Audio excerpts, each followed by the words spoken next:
Welcome, everyone. We are live. You are here at night three of the New York Ghost Story Festival. We're here with some great group of guests. And before I introduce them to answer David's question, we're going to run our opening credits made by one of our guests, David Surface. I'm going to show that to you now.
Welcome from New York.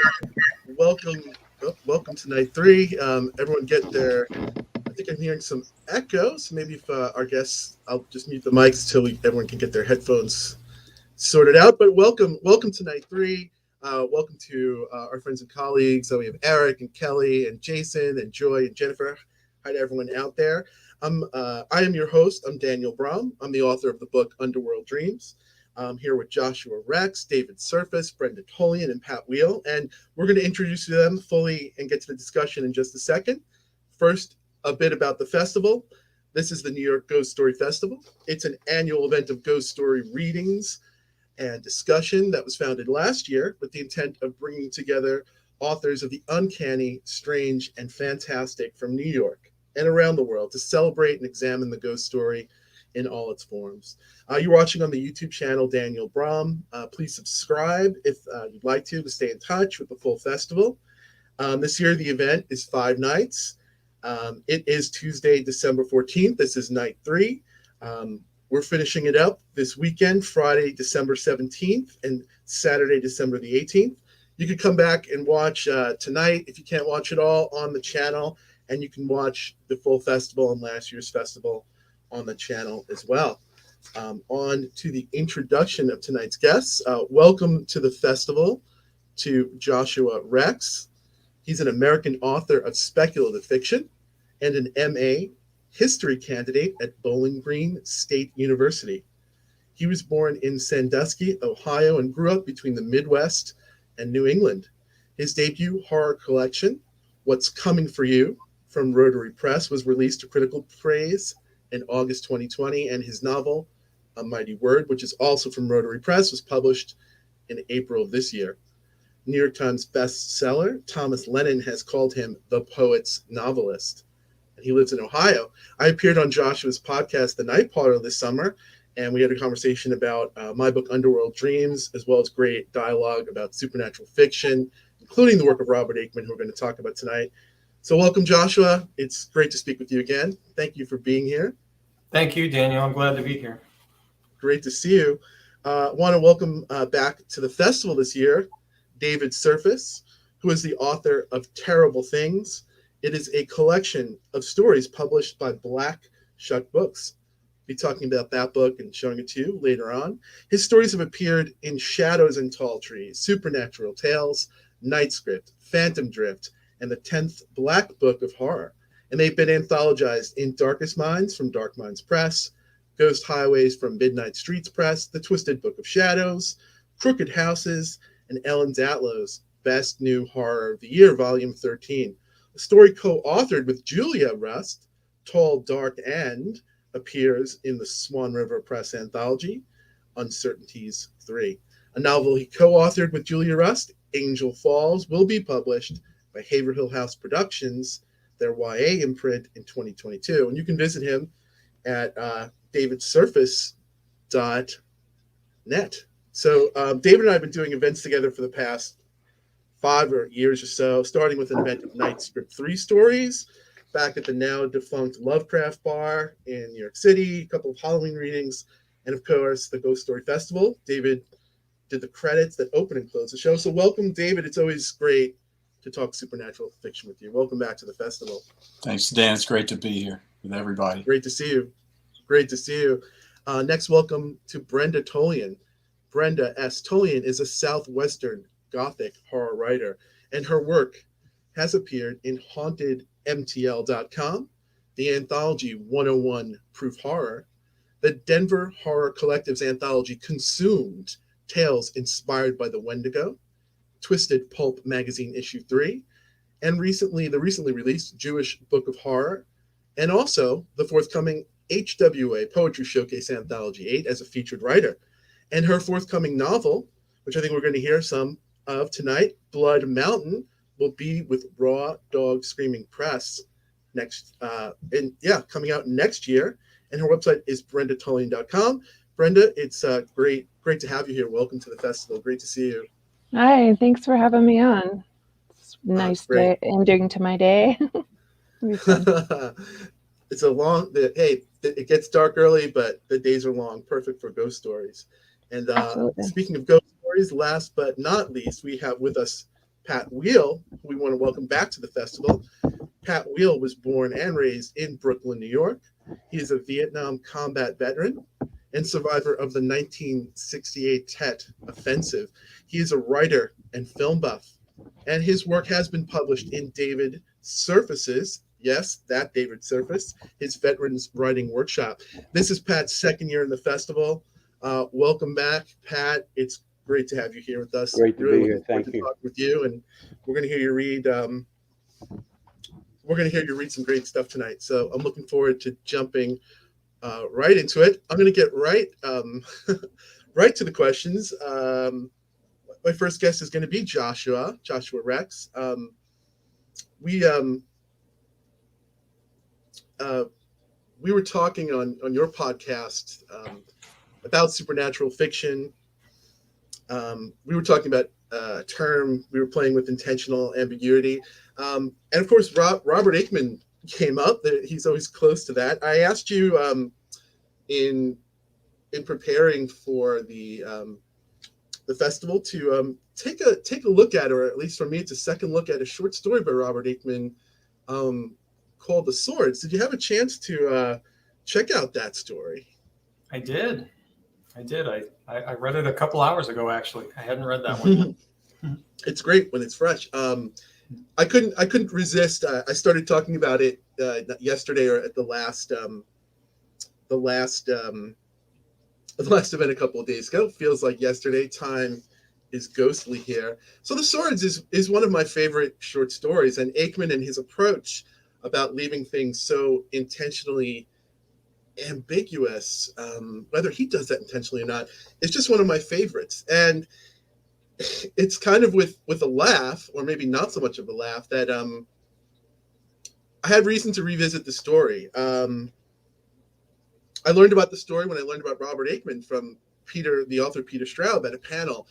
And when introducing Robert Aikman to the audience, myself in there, he talked about Aikman's stories as always having that intentional ambiguity.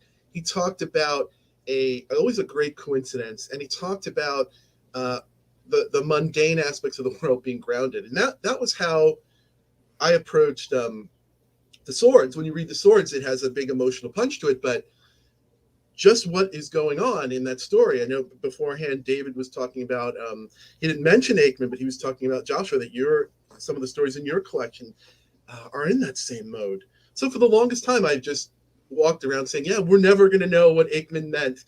He doesn't talk much about his stories, but he did talk a little bit. And I stumbled upon this book right here that Aikman, it's an Aikman anthology that he was the editor, the Fifth Fontana Book of Great Ghost Stories. And I am rambling, but there is a point to this.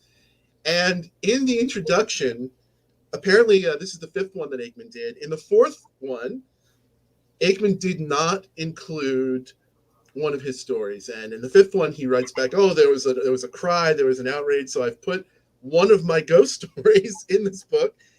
And sure enough, the story is The Swords, which led me to completely reevaluate what I thought of the short story, The Swords. So yeah, I guess it's a long-winded question, a long wind-up for you, Joshua. But yeah, you can tell me, I'd love to hear what you thought of the story, The Swords, and is it a ghost story, or how do we look at it through the lens of being a ghost story?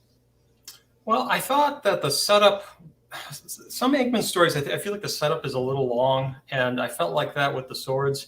However, after reading it and getting to the end of it, I thought it's a really interesting meditation on sort of burgeoning male sexuality, where you have this character who, you mentioned over and over how he's an inexperienced man. And so ends up in this fairground, and then he goes to this tent, and it's a dirty tent. It's called The Swords. And, you walk inside, the whole thing is kind of dirty, and everything that takes place in the tent with this woman, where they sort of slay her with these swords, but no blood comes out, nothing happens. And she's just sort of this, dummy lying on a chair. And the whole thing seemed like this meditation on, like I said, male sexuality without any notion of love, just like this male drive that just sort of goes nowhere. This satisfaction that there's something underpinning this satisfaction that men are looking for that is sort of unwholesome, that they can't get. And I think he just sort of exposed that in that story, or was considering it in that story. And, you get to the end, I don't want to ruin the story, but you get to the end, and, there's that seaman at the end, that character, and he's at the door, and he's knocking at the door, and, you just get the feeling that he's just some nasty kind of pimp guy, even though that's not necessarily maybe what's going on. But that was my take on it. I thought that it was a concentrated study on how he finds male sexuality and some of the darker aspects of it. And I hope that wasn't too long-winded. No, not at all. I'm glad. There's two things I want to comment on. Yeah, one of the hard things about the story, and if you don't like Aikman and you don't like that story, I think you hit it on the head. It is an unsavory story, and on the surface, there is a character simply known as the Seaman, who is a pimp. And the story is, I'm glad you mentioned that it seemed front-loaded and a bit long, because we have this, often Aikman stories are filled with a longing of people who are unsatisfied, maybe yearning for a time before. And our main character is a young man. It doesn't look like he's going anywhere in life. He's a traveling salesman, and he comes on this job that he doesn't want to be on. He comes upon a fair, and kind of a dirty old fair, and the event that's in there is a woman who looks like a sideshow act, but Aikman makes it very clear that, yeah, this woman is being pierced by the swords. And throughout the story, there are chance encounters, which those are the big coincidences that Peter Straub mentioned. Oh, he comes across her again once or twice in life, and the story ends with a climactic encounter with her. And I guess since I was looking at it from Peter's analysis, that, as long as you can come over these big coincidences, which are, I guess, the encounters, you can get into Aikman. And looking at it a completely different lens, there's two lenses that I'm looking at it. One is I went back and revisited that the language that Aikman is using when describing the fair, and using the language every time he encounters the seaman and the woman. And he always makes a point very subtly, but it's there, that there's no one else around. He talks about the fair, and it's in a desolate area, and he's sort of like, well, there's no one else around, and all the people who are piercing the woman with the swords seem to look the same. And I'm wondering, did Aikman intend these encounters, which I thought for sure were so ambiguous? Did he intend them to be ghosts and a ghost story? I never looked at the story that way. I could be totally off. It could just be one of those ink blots that you look at it. And the other way, that no matter what the woman, supernatural, natural, turns out to be, I guess we won't spoil the ending, but it is one of my absolute favorite last lines of a story. He really elevates the story with the last line. And haunted or not, the last line just really wonderfully sums up, no matter what happened, what the encounter in the story was, he makes it very clear, and at least for this reader, the emotional impact of how the supernatural impacted this narrator for the rest of time. So, been dying to say that about the swords. Thank you for reading it and for indulging me in that question, Joshua. It was a pleasure. It brings me. I want to talk about your work. The title story of one of your collections. We couldn't wait. We were talking about it backstage. This is What's Coming for You, the title story of your first short story collection. Can you tell us about that story and your approach to ghosts that you used in it?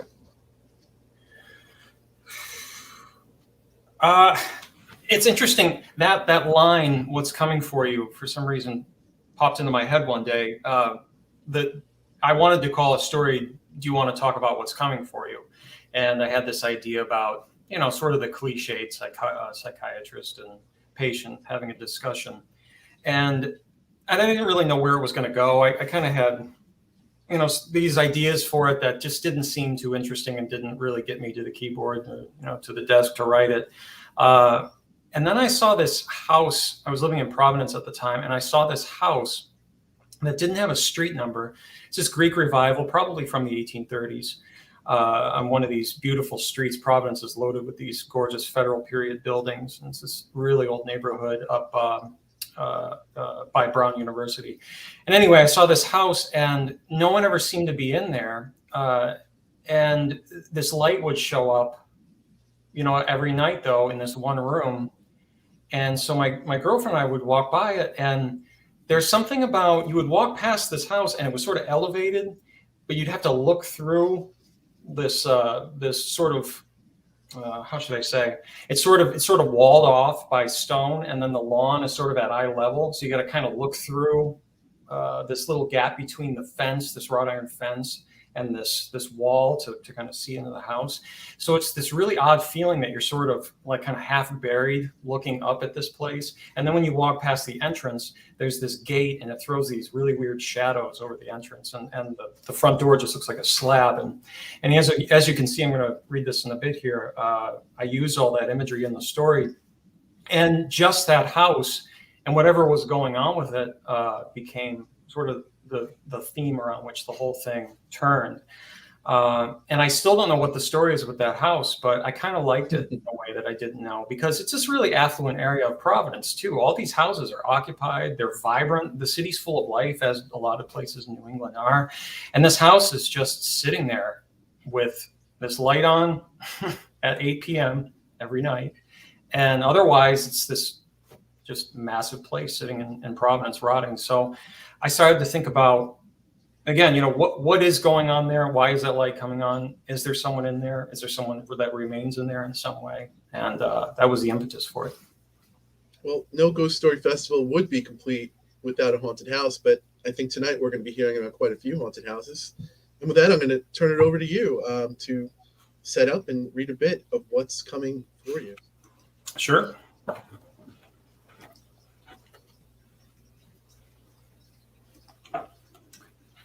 And again, What's Coming for You is the title story from my collection, What's Coming for You. If you can see that. Sorry, my camera quality is not that great. What's coming for you? Do you want to talk about what's coming for you? Dr. Daphne Vesper asked. Just to be clear, it's not someone or something, but an implication suggested by feelings. An implication that I'm trying to evade, the patient said. Does that make sense? Perhaps, Dr. Vesper said. Are you comfortable talking about the feelings? The patient was silent a moment. He looked past the doctor out the glass wall, squinting in the crisp daylight filling the high-rise office. The few shadows in the room seemed to have gathered around his sunken eyes and in the scruffy hollows of his cheeks. There are triggers, objects that are loaded with importance, though I can't determine what this importance means. Are the objects things from memory? The patient pondered this. They might be, I'm not sure. But you definitely have an emotional response when you see them. Oh, yes. Can you give me an example? Well, on my way here, I saw a rose in one of the rooms down the hall. It was pink red and on the verge of opening. It was sticking up out of a long beveled glass vase the color of green sea glass. Actually, the glass could have been colorless. Now that I think of it, the green could have been from the flower stem. The vase was standing at the center of a polished black marble table. It looked like it was in some sort of conference room, this table, though there were no chairs around it. The doctor said, "You know that there aren't any rooms like that on this floor." "Of course I know that," the patient said. "But this time there was." "Do you think the rose is connected to some event in your past?" "I don't believe so, but it did remind me of something. A little heart. Yes, it was like the heart of one of those common animals you see squashed in the street." "Did this make you feel sad?" See, this is what I'm trying to explain. The rose animal heart was the feeling. "You mean it was a metaphor for an emotion?" "No, that's not what I mean." Dr. Vesper breathed deeply and folded her hands in her lap. "So it's these concrete feelings encountered with regularity that are the source of your fear that something is coming for you." "Right, but like I said, it's not a something." "But you dread them, the feelings, I mean." The patient let out an exasperated sigh. "I'm not afraid of the feelings themselves, but what they suggest." "Which is?" "That I already know the answer," the patient rejoined softly. The doctor was quiet a moment. Her left eye twitched, and at the same moment, so did the patient's. She shrugged off a chill. "Give me another example."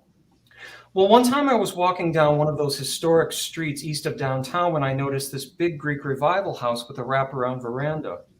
It was white with green shutters. Or were the shutters black?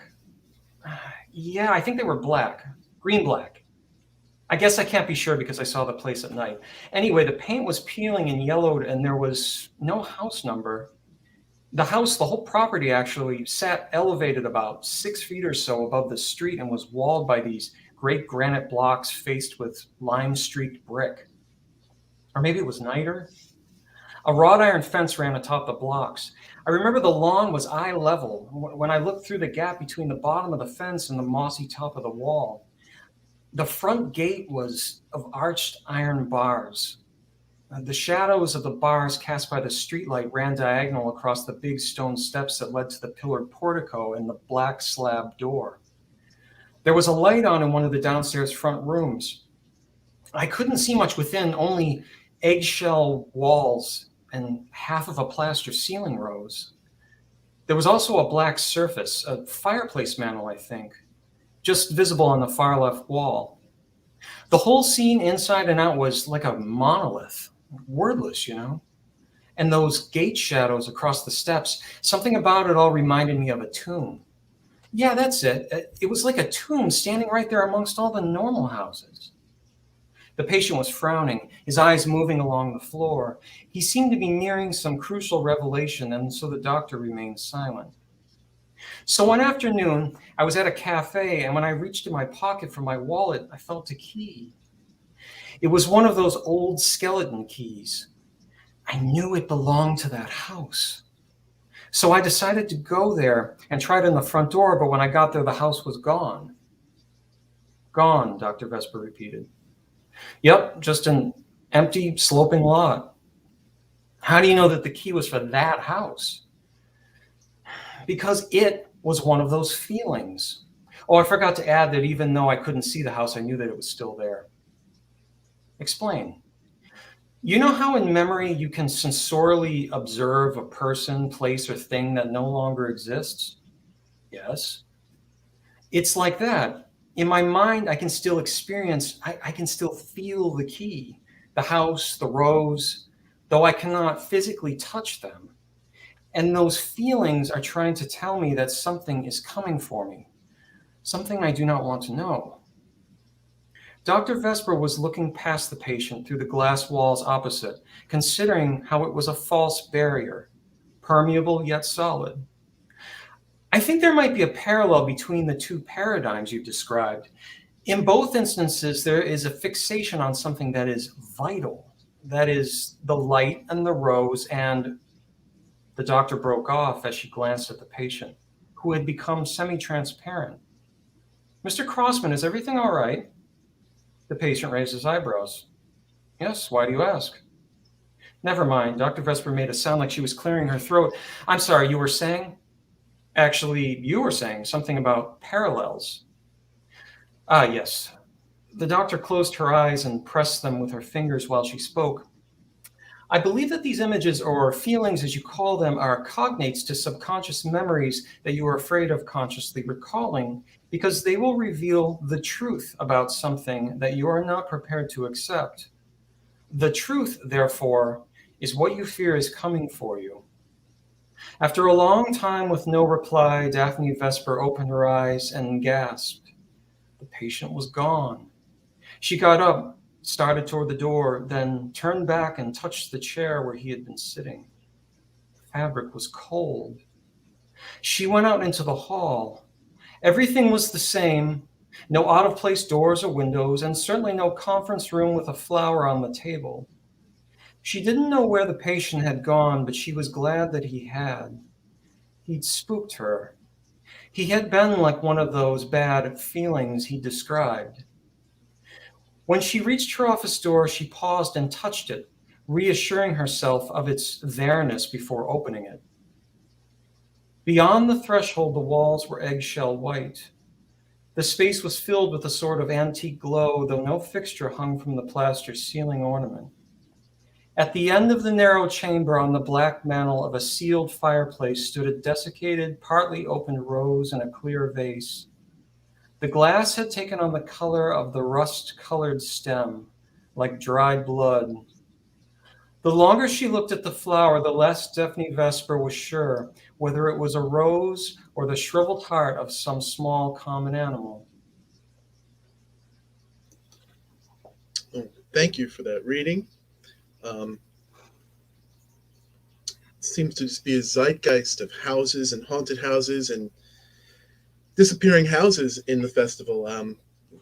We were talking about John Paget's story night, the first night of the festival, and I know we're going to hear from a different disappearing house as well tonight.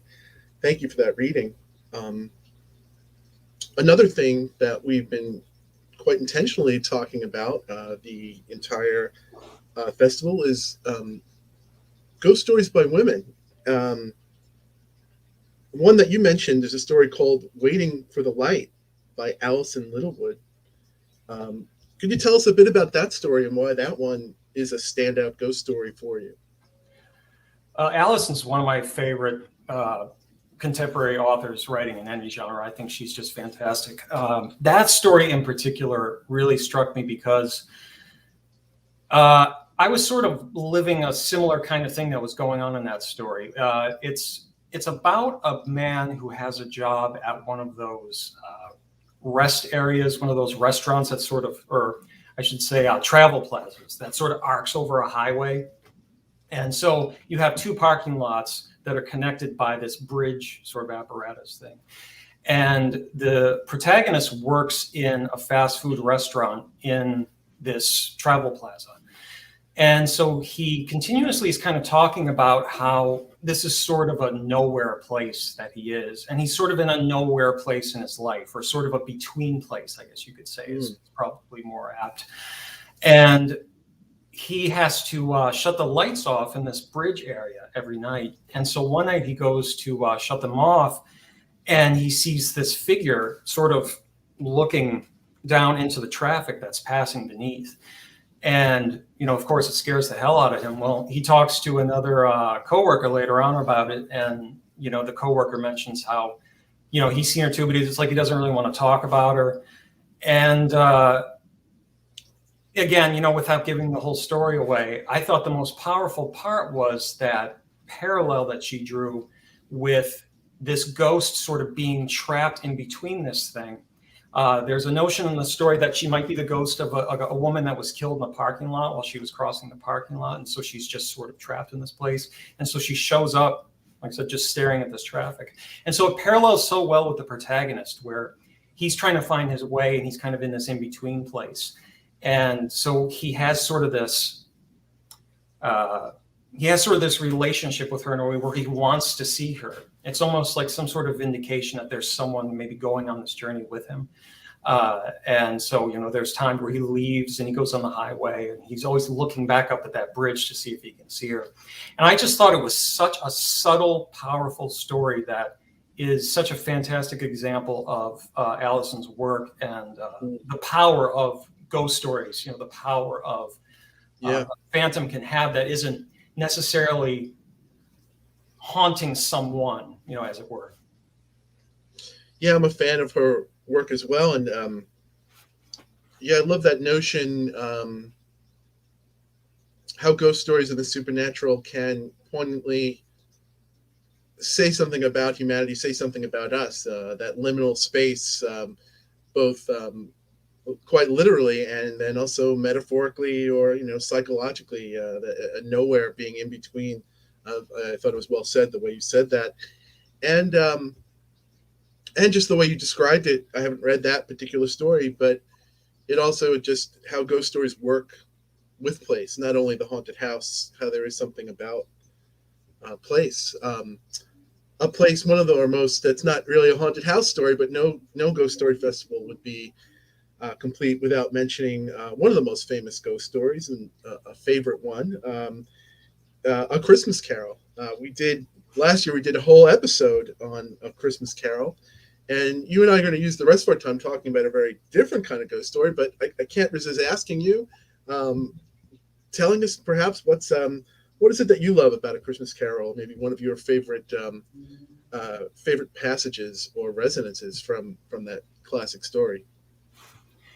I think what I love the most about it, it's sort of generic, but it's what I love about all Victorian literature. I mean, that's as an historian, or as a historian in training, my focus is 19th century U.S., particularly the Victorian U.S. material culture, the composer Stephen Foster. So I'm very Victorian centered in my research, and the literature in particular. What I love about it is that whether it's English or American at that period, I love how detailed it is. I love how you have such a complete scene. That sort of Hemingway simplicity hasn't yet pervaded any of that. You just get this nice bulk of rich passages that tell things only in the time that they can tell it in. You know what I mean? It's one thing for me to go and write a Victorian story and maybe have it seem like, okay, well, this is pretty close. This seems like this guy wrote a pretty good Victorian story. However, when you read something from that period, that's all there is. There's there and back, just like for us, it's now and back, whatever we work on. And there's just a power, my passion for that period, those stories really speak to that. And I just love being able to get a sense of what they were feeling, what they were thinking, how they were putting it down on paper, and enjoying the syntax, the eloquence of it all sort of unraveling in the way it does. So I don't know that there is one central passage, I got to be honest, about A Christmas Carol that I love.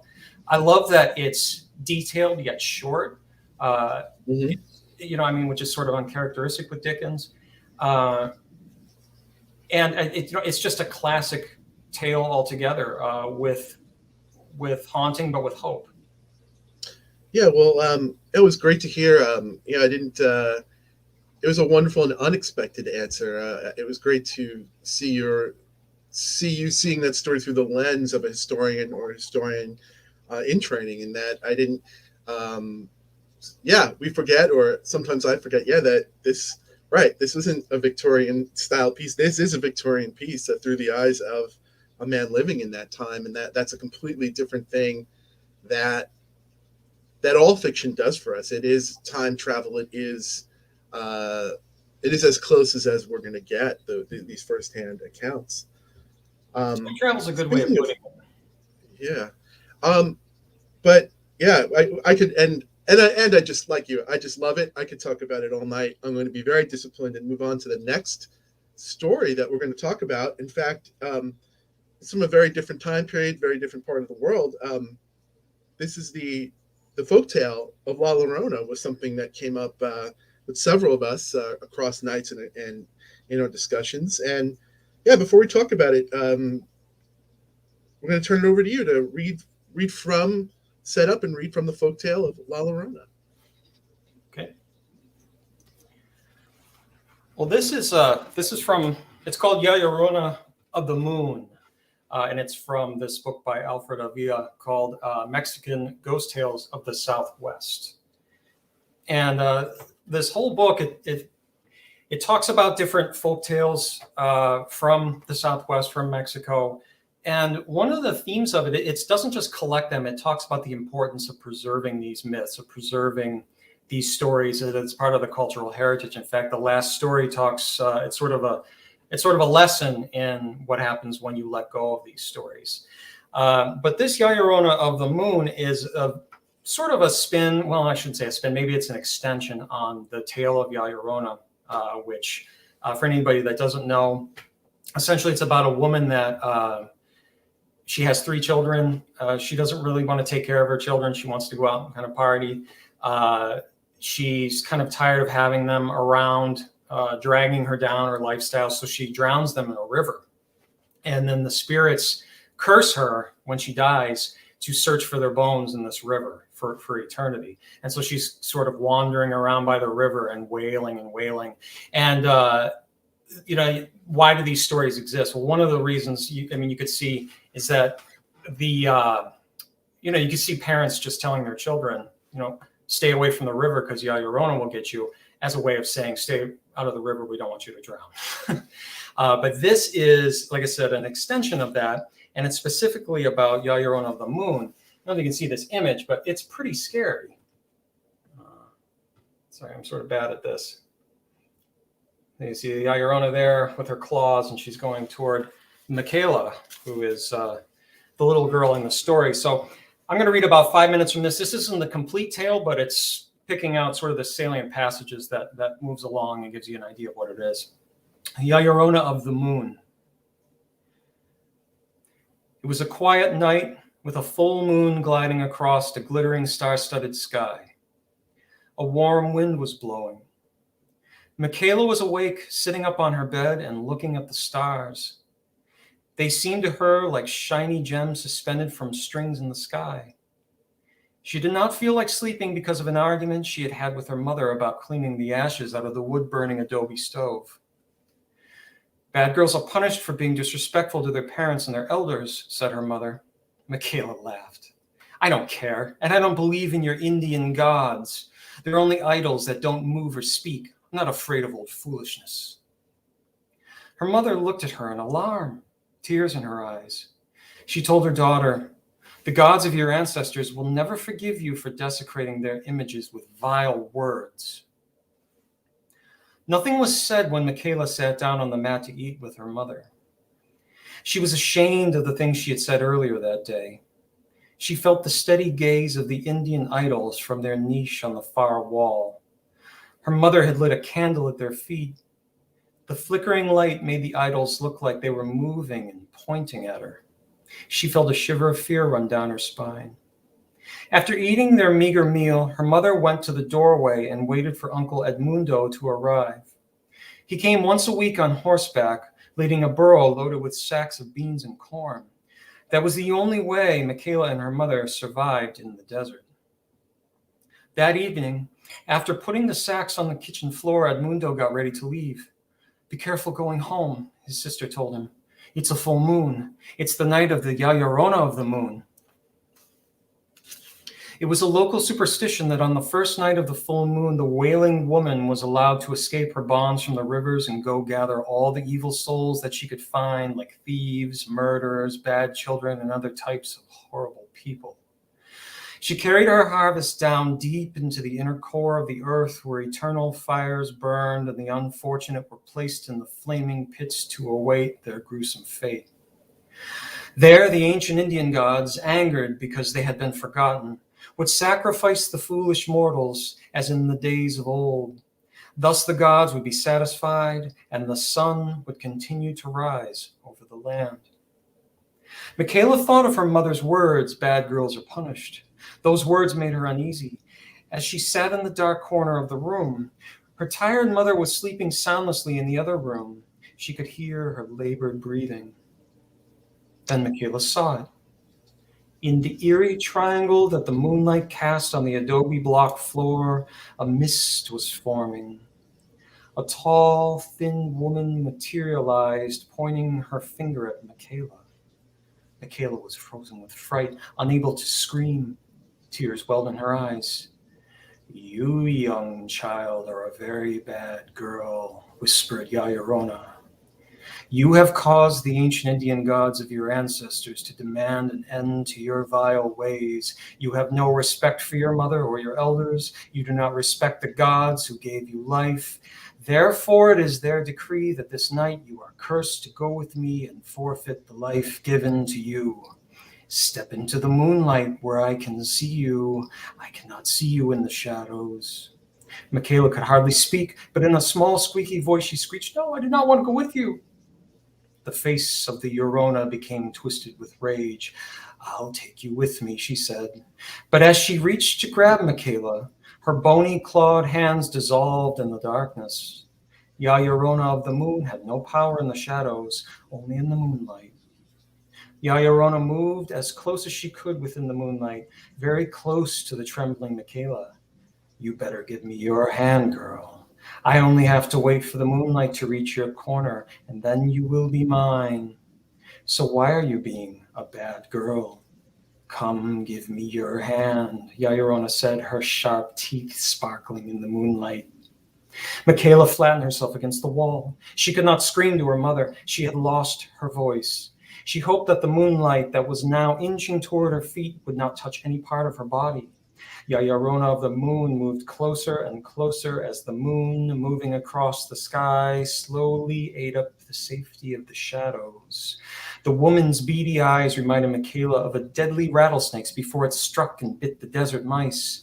The mice, after they had been bitten, shook and died slowly when the poison did its job. She, too, felt strong fear as her time on Earth slipped away. The moonlight was almost touching her toes, only a few centimeters left. Suddenly, it started receding away. The moonlight had reached the far angle of the window and was moving away from Michaela. The moon didn't care who won or lost the battle for life. Yayarona growled. Her prey, whom she had so close to her talons, was now escaping. It filled her with rage. Michaela was escaping in the growing shadows. Yayarona looked at Michaela and said in an enraged voice, You will not escape me. You have won tonight, but I will come back again and again." Hatred filled the Yarona's face. "I will return. You will not escape from me," were her last words as she slowly faded into a thin mist and disappeared. Thank you, Joshua Rex, reading Yayarona of the Moon. A great reading, one that I wished I was outside, or maybe I wished I was not outside in the moonlight by a campfire for that reading. Thank you very much. Can you hold up the cover of that book? Hold it still for a second, just so we can get that. I'll say the name again. Maybe a little closer there. So what's the name of that one again? Yeah, perfect. Mexican Ghost Tales of the Southwest by Alfred Avila, Avila. That's a great book, and one that's both the curse and the blessing of this festival is all the books I want and all the books that I wind up getting. So thank you so much, Joshua. We're going to hear a story from our next guest, Pat Wehl. I really want to jump right in, Pat. There are a lot of writers here. I think a lot of readers, a lot of lovers of the written word, and you've written this great story, aptly titled "How to Write a Ghost Story." So we'll talk to you about it on the other side. I'm going to turn it over to you. You're going to read from How to Write a Ghost Story. So I'm going to turn that right over to Pat. Okay. How to Write a Ghost Story. I have never written a ghost story. I love the genre, don't get me wrong, I love to read them, love a good ghost story movie, but writing one, somehow they just don't seem to come. I'm in a writing workshop, and the assignment for this week, wouldn't you know, write a ghost story. The title popped into my head the other day, One Round Left, and I've been tinkering with it, writing a boxing story, and it's coming along. It's the end of the 11th round, 12th round coming up, and I'm sitting on a stool in my corner. The cut man working on me, and Jimmy, my manager, is in my ear. Listen, there's one round left, and right now both of you look like shit, but I'm pretty sure he's ahead on points. So you've got to come out strong and put this guy out of his misery, see? Murder the bum, you hear? Kill him, goddammit, kill him. The bell rings for the final round, and shit, this isn't working. It's pretty good, actually. A little cliche, maybe, but okay. It's just not a ghost story. What, I'm going to kill the guy and he's going to come back as a ghost? I don't think so. I seem to be avoiding the assignment. Night comes. Always, the night comes. And with the night come the voices in my head. The voices, the sounds, the pictures in my head. There's been a battle. Both sides wiped out. Somehow I'm alive. Laying next to me is Jimmy, and he's taken one in the gut. He's screaming like a banshee.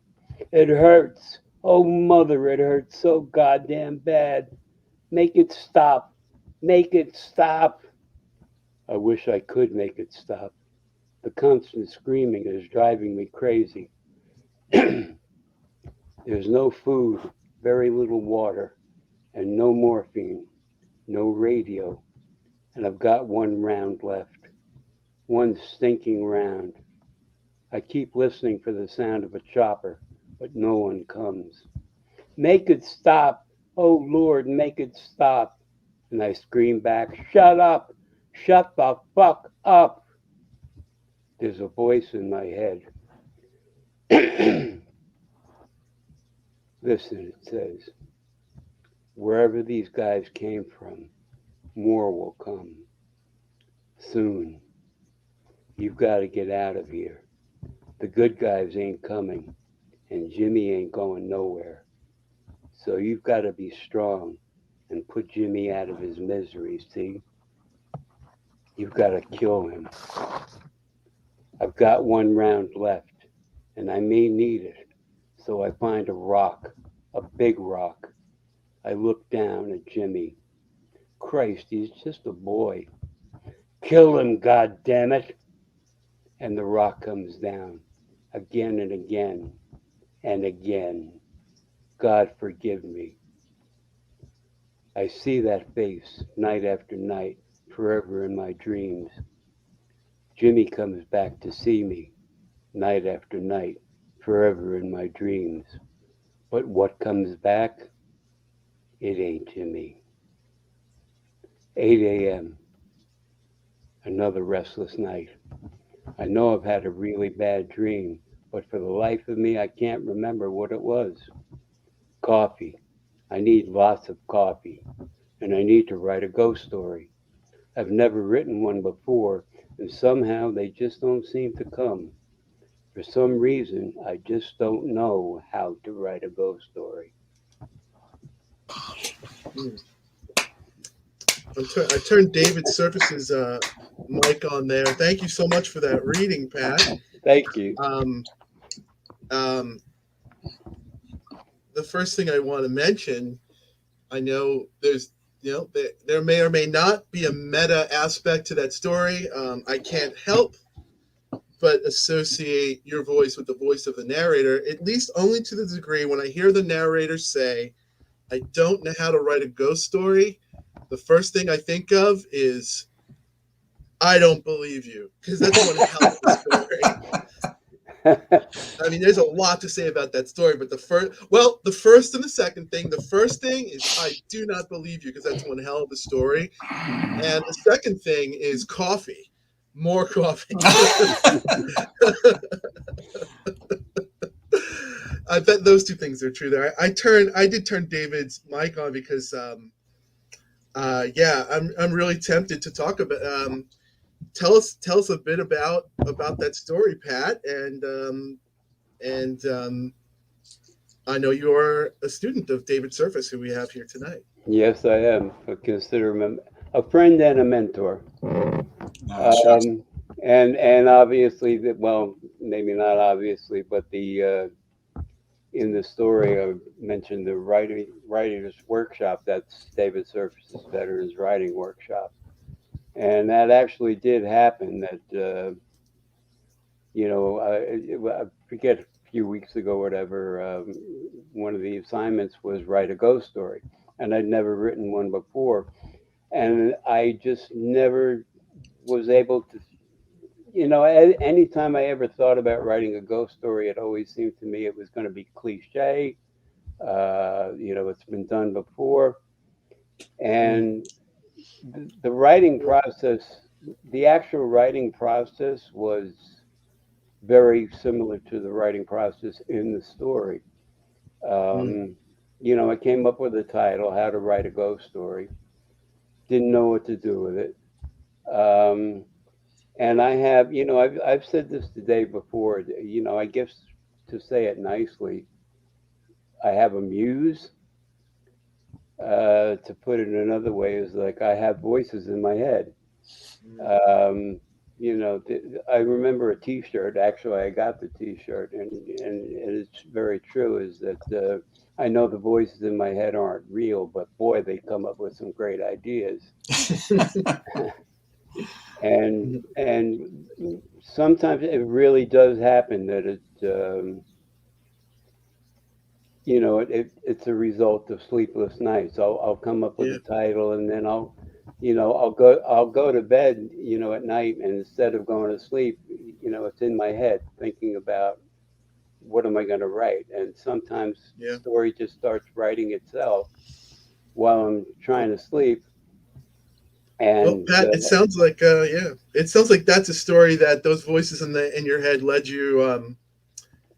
Those voices in your head, your instincts were spot on because everyone here loved it, and you really mission accomplished. You delivered something that was just about as far from cliche as could possibly be. I put David's mic on. Maybe I'll come back to David during his portion, and we're going to flip the commentary. But the reason I turned David's mic on, not to put him on the spot, when I am preparing for the show, I asked you some of your favorite ghost stories, and before you even sent me that one of the ones that you mentioned right away was The Devil Will Be at the Door, which is by David Surface. I'm going to hold up the cover. You can find it in a couple of places, but the story's received a wonderful acclaim. It's in this year's The Best Horror of the Year, Volume 13, which is edited by Ellen Datlow. Congratulations on that, David. So while I had you two here, Pat, I just wanted to ask you, can you tell us a bit about why David's story, you singled it out immediately as one of the standouts? To embarrass David, have him have to hear such talk. Well, David's writing in general, and that story in particular, and I told him this before, David's story does what a good ghost story should do. It scared the piss out of me. And he just, the thing about that story, and what I like about a lot of ghost stories that just catch me is it's the story not so much about ghosts, but it's about the house. And a lot of ghost stories, or haunted house stories, shall we put it that way, is the house itself is just bad. I mean, the story, the title of the anthology that David's story first appeared in is called Crooked Houses. And it's very apropos, and a lot of these haunted house stories is that the house itself is just filled with, shall we say, psychic energy. And you don't really know if there are actual ghosts or if it's the energy of the house feeding on who's ever in there. And David's story, I mean, throughout the story, you never actually see any real ghosts, but there's something in there, and but what we don't see, speaking of which is I think the pull-out quote of the night so far. Speaking of scare the piss out of me, what we don't see can be 10 times more terrifying. Exactly. And I think David's story certainly does that. We're going to come back to the story because we have David here, and everyone's just going to have to wait. I think we'll be able to convince him to read from the story. But something else you mentioned the haunted houses. You mentioned the houses that are something wrong. You mentioned houses full of just psychic energy. So it's no surprise that you also mentioned as one of your standout stories, Shirley Jackson's novel, The Haunting of Hill House. Yeah. And you're going to read from it. So let's turn it over to you and hear what part you focused in on as being one of your standouts, Pat.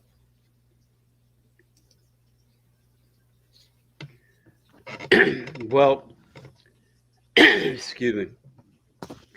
I'd like to read the opening of this story. The one thing that really got to me is like the second paragraph after the opening paragraph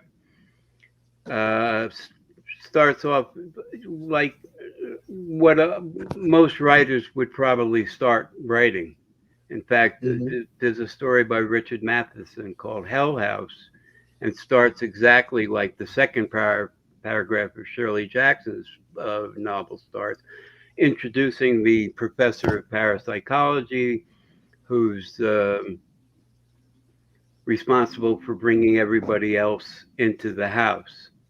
But she doesn't start with that. She starts with this amazing first paragraph, which I just found brilliant. So I'm going to read that. All right. Turning it over to you.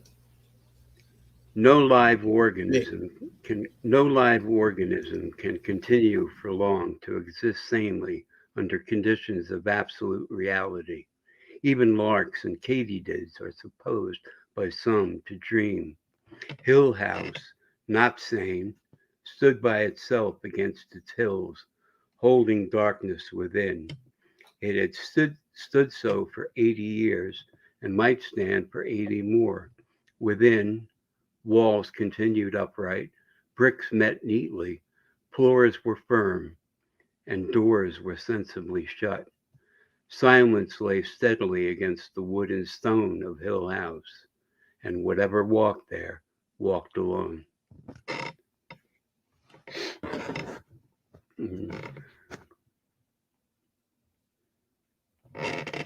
That's it.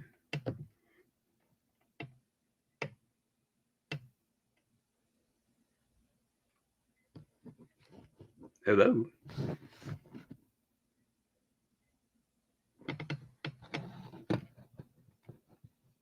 There we are. Sorry, I was away from the camera. Thought just took a quick break there. Thank you for both reading from yours, How to Write a Ghost Story, and from the classic Shirley Jackson, The Haunting of Hill House. Sorry about stepping away right there, but it is just about the midpoint. I needed to take a break there, and let's all take a break for 5 minutes, and we'll be right back with the second half of our show.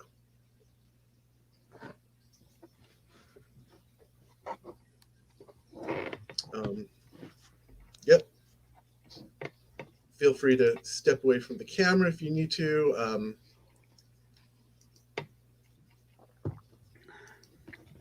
while we're taking our break here, I'll just make an announcement for our next night of the show, which is coming up this Friday, December 17th, by means of a sneak peek.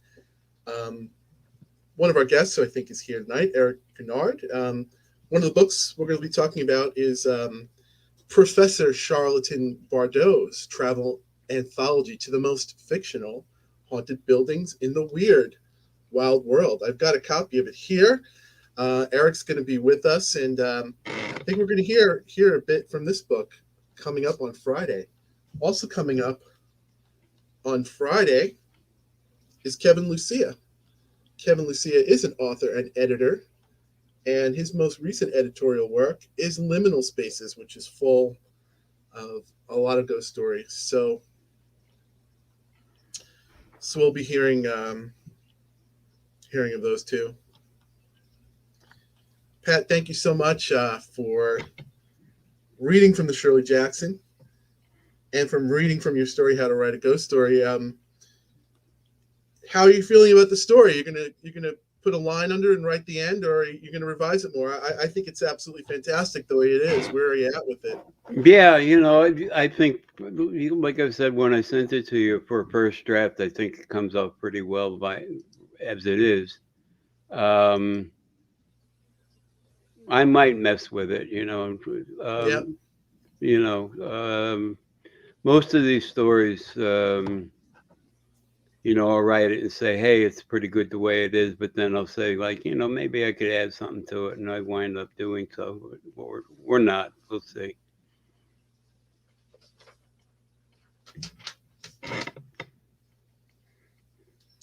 So we'll just wait just a minute for Joshua to come back. Before we start the second half of the show, I'll let you know about the latest work of our guests. I'll let you know about my book right now. It's called Underworld Dreams. This is my most recent collection of short fiction. It does have a pair of ghost stories in it, Reb Yetzi's Shadow and Between Our Earth and Their Moon. Please, you can subscribe to the channel to stay in tune with the festival and last year's festival and next year's festival. If you want to support us, feel free to, you can make a donation through Ko-Fi. That's ko-fi/nighttime logic. And give a subscribe to the YouTube channel.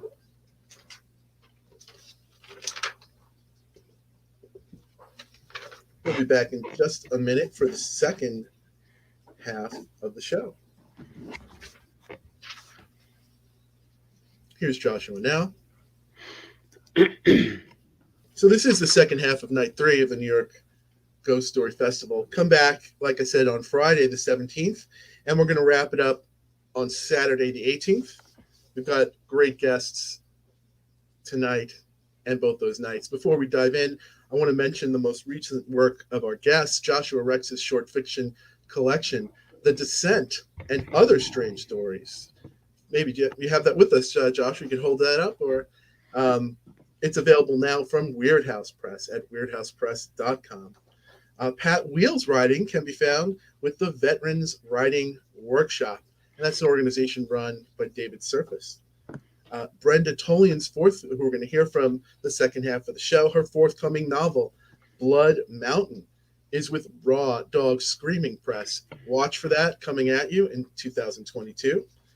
And David Surface, who we're going to talk with in the second half of the show, he's written Angel Falls, a supernatural crossover YA adult novel, co-authored with Julia Rust, which is also coming in 2022. It's being published by Haverhill House Publications in July of 2022. And it's worth mentioning, you can also subscribe to David's newsletter, Strange Little Stories, which is full of news and spooky content. So our next guest is Brenda Tolian. How are you, Brenda? Oh, I'm doing great. I think I hear a little bit of an echo, but I think we can work through it. Are you hearing an echo on your end? No. Is it really bad? Everyone else here? I think we can work through it. Everyone else hearing that echo, or is it just on my end? Okay, it's just on me. We can work through that. You've written a bunch of ghost stories, and a bunch that you call Southwestern tales. The first thing I wanted to ask you about was tell us about what a Southwestern tale means to you and how you use it. Well, obviously it takes place here in the Southwest. I'm in southern Colorado, but I get inspired by just about every state around here. It has to do with I guess, honoring the culture of the Southwest, especially the culture that has been here a lot longer than the white colonizers coming over. There's a lot of beauty here. There's a lot of trauma. Therefore, there's a lot of ghost stories that are particular to this area. I think it also has to do with how we interact with the land here and the way the land inspires a story here. This land is very beautiful. It is very haunting, but it's also, you can't go out into this land and not take water or not take things to keep yourself safe. The land is harsh in its own way, but it definitely has, it's hard not to walk here, walk along the Rio Grande or walk on the sand dunes and not be in awe and not be inspired or feel like a perception of time and those who came before. So a lot of writers from this area are very much inspired by this place, between the culture and the landscape. Do you feel those things make their way into your fiction just organically, or is it something organic and also intentionally makes its way into your ghost stories as well? Well, with the work that I've been doing, especially, there's no way I could write the story without writing the land, because the land is as much a character in, for instance, my book Coming in Blood Mountain. The mountain and the land is as much a character as my protagonist and my villains, if you will. So I don't think there's any way to have one without the other. I'm a very place-based writer too, so it's well, impossible. yeah, that's music. That is music to my ears. I love to hear that. That is just when that's one of the things that first struck me as a youngster reading. I loved getting a sense of place and a sense of setting even before I knew the words for it. I wanted a book. I like books that take me. I love all kinds of books, but the books that made me feel like I went somewhere, someplace that I'd never been or maybe had never been before, were the things that just got me excited as a reader, and then as I grew up as a writer.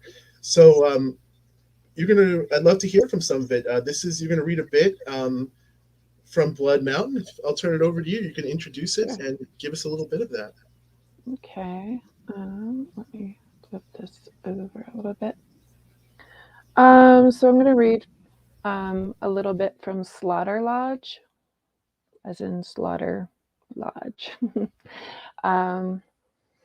It is one of the stories in my book. Yeah, I'm just going to launch into it, if that's okay. All right, go right into it. Thank you. Okay. It started long ago when Jane whispered, "Shannon." Her voice folded like an accordion there in the darkness under the corner of the bed. It started as a sound, but then continued to grow, a tiny spot, a stain of shadow. The thing percolated days and weeks, sprouting spores, at first only darkening the walls. In the mornings, I scrubbed at the stain, but not even bleach could kill it. The spot began to move, spreading out fingers across the floor until it resembled a dark chalk outline, shadow-like, as if a body decomposed there. At night it pulsed, glowing bioluminescence in crowded caps and open gills. I watched it, holding my breath, mindful of its breathing. As the night ended, the glow dimmed, leaving only large colorless eyes blinking. I knew the eyes as I knew my own body, and logically dismissed it all as dream. When my eyes closed, I could imagine her body in slow decomposition, like a time-lapse photo, documenting just how she left the world, leaving a stain and meat that fungi would attach to.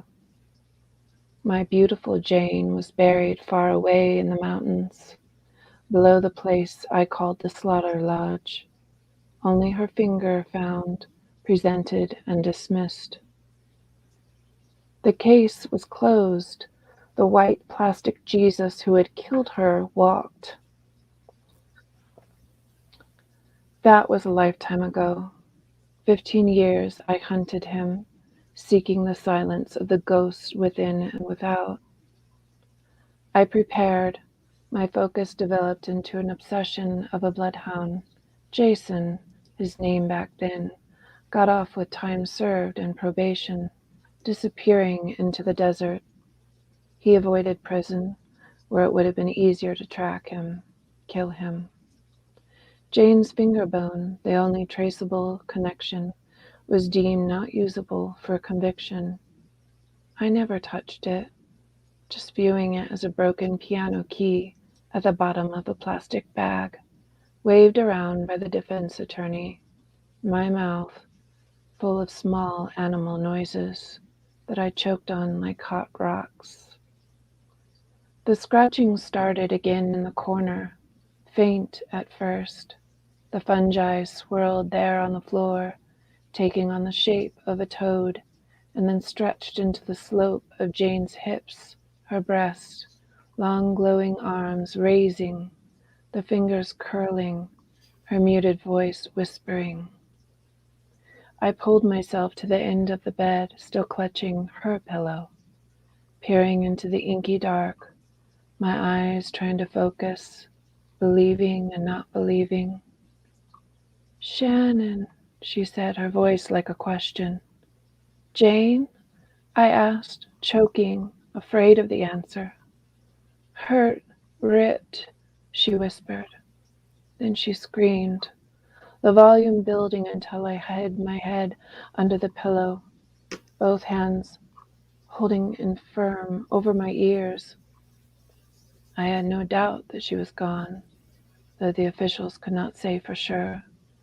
Someone even suggested that she just wandered off, absent her finger. Her bones, white and brittle, called out to me from then on. She would push out of some lonely place and transmitted communication, a growth of blackness. I only got 2 years with my love before she left for a week, a year, forever. Jane's ghost settled like an embryo, curled up, snake-like, in the dark corners, sometimes slithering outward. She grew there, sucking on the memories and rage. I understood Jane was not the same, taking shape in the room's dark corners, glowing like a heartbeat, her iridescent form leaning like an old woman, hair like fibers over her face, a face I could no longer see, or she would not let me see. Things moved, plates and objects broken, windows smashed in the night. She was mindless in those early days, an infant poltergeist, an echo. Fantastic reading. Thank you so much. That was Brenda Tolian. Everyone's clapping on mute, but that is from the forthcoming Blood Mountain, which is going to be coming in 2020. 2022 from Raw Dog Screaming Press, and that is another story that I would love to hear outdoors in front of a campfire there, or maybe I wouldn't. Not. You read it fantastic. Something you mentioned when we were talking about ghost stories before that reading, you mentioned how you are influenced by culture and place and history, and the first story of yours that I read is in this book right here. Mm-hmm. It's called The Jewish Book of Horror. And can you tell us about the story of yours that appears in the book, and how that came about that you wrote it? Well, it's called Ba Alat Of, and it's actually a retelling of the Witch of Endor, which is in I have no idea. Torah and Old Testament. So it's the retelling of an Old Testament story that is most certainly full of spirits and ghosts. Yeah, but she doesn't get, the Witch of Endor doesn't really get a voice.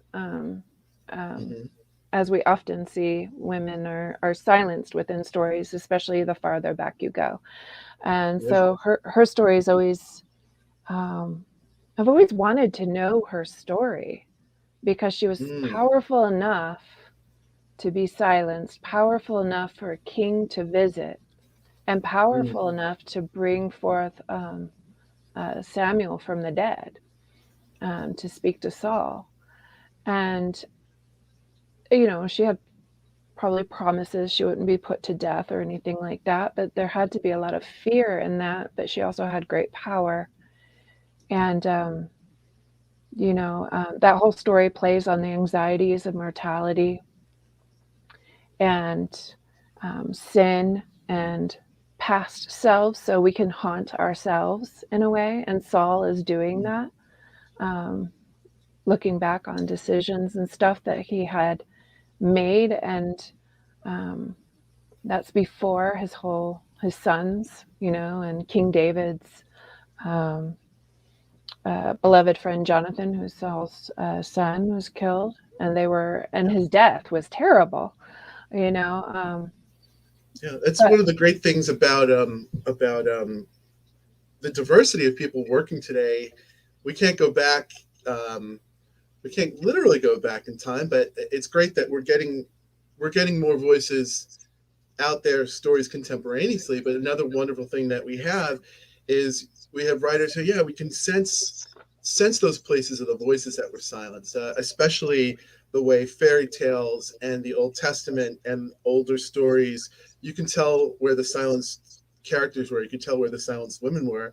And it sounds like you were operating in that space of the space in between spaces, telling the story that's in the story there.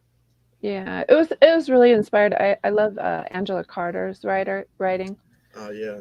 And she, did that with fairy tales and all sorts of things. And it's a power that I think female writers can do today, is stories. We can rewrite those stories the way we thought they should have been written. One of my favorite, alongside Angela Carter, maybe not as celebrated, but one of my favorite authors I first came to was the great Tanith Lee. Did that with her fairy tales as well. Just rewrote them, the Brothers Grimm, with a feminist retellings. But can you set up and read a bit from your story from the Jewish Book of Horror for us? Sure. I'll turn it over to you. Okay. Hopefully I don't butcher all of the Hebrew in this story, as I'm apt to do, but I'll try my best. In the night, the spirit spoke with hisses and gurgles like serpents wrapped around my head. I awoke covered in sweat, barely able to breathe, so afraid of what they would ask me to do. They whispered things over and over, crying out for understanding. There was never a choice in my action, only the act itself, or madness. The gift of Ishit Ba'alatov was taboo, but if not sent from Elon, then who?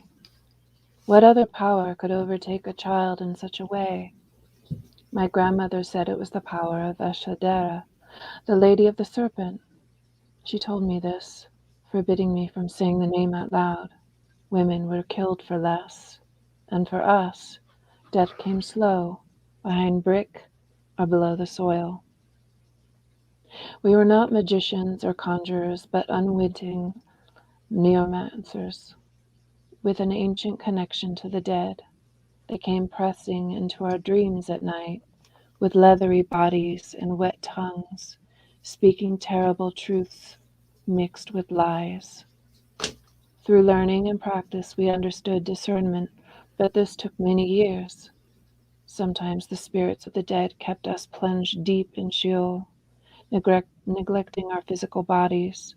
Eventually, we would wake starved, crawling with insects, our mouth full of teeth and stone. It was always the same. When we reached for nourishment, a bit of bread, a mouthful of water, they might leave us to recover, sensing, I suppose, our uselessness and death. They did not leave us for long, descending once more, filling our mouths until we opened our bodies wide, allowing them to push into us. The visions and words flowed like a river of thought, disjointed and disturbing. Sometimes the meaning escaped us, and the spirits grew irritable and angry. Other times, they touched our minds like feathers. If we ignored, they filled our mouths with stones and teeth or berries, symbolizing their intruding thoughts of displeasure. We could not deny them when they did this, or they would replicate the objects until we choked. I have only observed it once in a child who did not know her gift. She was found with her purple cheeks stuffed, bumpy with rocks and berries, oozing down her chin, mixed with blood. The child did not know how to open herself. We had no choice but to obey. Thank you for that read. Yeah, it holds it up. That's from the Jewish Book of Horror, out from the Denver Horror Collective, edited by Josh Schlossberg, and that's out now. And your other and the book, Blood Mountain, that's coming in 2022 from Raw Dog Screaming Press. Thank you so much for reading those two selections. Our next guest that we're going to talk to is David Surface, and we've already been talking about his work a bit tonight. But before we jump into that, I can't resist. I know, David, you're a fan of one of our guests who was with us on night one. I wanted to ask, that's Steve Rasnick Tim. Oh yeah. Before we talk about your stories, Steve's written at last count, it was perhaps 475 short stories, which is mind-boggling. But I wanted to ask you, can you tell me about some of your favorites, perhaps some of your favorite ghost stories, and tell us a bit about his approach to the ghost story and why it resonates and works for you. And of course, listeners and readers can tune back into night one, and we get the chance to see Steve himself at the festival. Yeah. Well, Steve, it's funny. Steve is kind of he's a daunting sort of distant mentor there. I remember hearing when he put his first collection together, I was getting ready to put my first collection together. And of course I wanted to know how Steve did it, because that's what I want to know. I don't know how Steve did everything mostly. And he goes, well, this was an interview, and he said, well, I figured I wanted to get I wanted to write some stories so I would have to pick and choose. So by the time I did, I had about 200 stories written before I did the exactly. That's a spit take, 200 stories. He's just amazing. Ghost stories. It's funny because when you asked me what are my favorite ghost stories by Steve Rasnick Tim, I realized that it's hard to pinpoint what's a ghost story, because he takes this approach that I love, which is what is a ghost? He calls into question the whole idea of what is a ghost, and what does it mean to be haunted. And he's just some of his stories that way are just, it's terrible. I can't remember it. He has a short collection that Swan River Press put out, and I can't remember the name of it. I'm bad. Yeah, I'm there's bad. so many of them. Mm-hmm. Steve himself seemed to almost illustrate. He seemed to be a presence from his own stories when we tuned into them. I asked Steve that question, and he answered me about living in his old house and living with the photographs on his wall. And he said it was just incredibly poignant to me. He was like, sometimes I'm going to go get my lunch together and I stop in front of a photograph and I lose 15 minutes of time and I wonder, what should I do about that? And I was like, I guess I'm commenting on it now. He seemed like a character out of one of his stories. I mean, he read, like you nailed it right there. And you said, just what is a ghost? And I left talking with Steve. I left talking with the crew from night one about saying, we are all haunted. All of our stories are ghost stories. And Steve's approach to the ghost story really illustrates that. So it was great. I could see echoes of that in your work. It was great to learn that that you're a reader and a fan of Steve's. Wonderful, yeah. Yeah. In the first half, so Pat called out your story. The devil will be at the door. Before you set that up a bit, do you happen to have a copy? What's the name of the original? I know it's out in the Year's Best 13 by Datlow, and there's a great book that it appeared in that I don't have my hands on. Maybe a little to the left. Oh, that's Crooked Houses. Crooked Houses. Let's see that. Let's see that cover. A wonderful cover. Now it's a limited. I don't think we can get our hands on that right now. Tell us about the book itself. It's so this is Aegeus Press, who some of you guys might know. Okay. This wonderful press from England. They do just these beautiful books. Get the end papers. They just did one of Arctic Tales. They do themed anthologies. Okay. And Mark Beach. This is illustrated. It's sold out, I think, in a week. Of course, they do limited print run, but they said, I'm doing a haunted house anthology, and they're just like, whoosh, they were gone in a week. But it's been reprinted. Can we get the? I think you can get reprinted. It's gone to a so you can. There's Pat. That's holding it. Wait, that's the pale blue. That's got the pale blue. That's the cool second. They look good together. He's got the moon. The moon is that on both editions, or is it just hitting? Pat, you got a moon? Let's do that again. Pat, let's see the moon on your thing. Oh, okay. Yeah, look at that. I was wondering if it was some part of the cover, but so it is. I mean, beautiful. I love books. I love beautiful books. They do beautiful books. They really are. And again, if you can't get that book, it's in Datlow's Best of the Horror 13. Mm-hmm. But can you just read a bit of it for us now? Sure. I'll turn it over to you. I'm not gonna read the part that scared the piss out of Pat, because I don't want to do that to him twice. Also, because if I get to that part without the setup, it's not going to make sense. So it's the same old thing. I'm going to read the first passage. This sort of basically sets up the narrator and his mindset for what he's going to experience. The devil will be at the door. I always wanted to believe in ghost stories. It was easy to do, growing up in the church. On my knees every Sunday, I'd close my eyes and reach out to the invisible world. The invisible world never spoke back, but I knew it was there. As St. Paul said, we fix our eyes not on what is seen, but on what is unseen. It was that unseen world that I was drawn to. The stories of ghosts and monsters that I loved were not so different from the stories I heard in church every week. Miracles and curses, blood sacrifice, even the dead being raised up. It was all part of the story of an unseen power and the promise that one day I could become part of that story. There was one story that my father used to tell that was unlike all the others. He'd tell it on the long bus ride home from church school trips to the cathedral in Louisville, where we brought our Lent offerings. About an hour into the trip, when the bus was in that dark stretch of two-lane highway about halfway home, my father would rise from his seat, walk to the middle of the bus, reach up and hold onto the luggage rack with one hand to steady himself. And one by one, then he'd begin to tell a story about a group of friends in a haunted house. One by one, the friends would dare each other to enter the haunted house alone.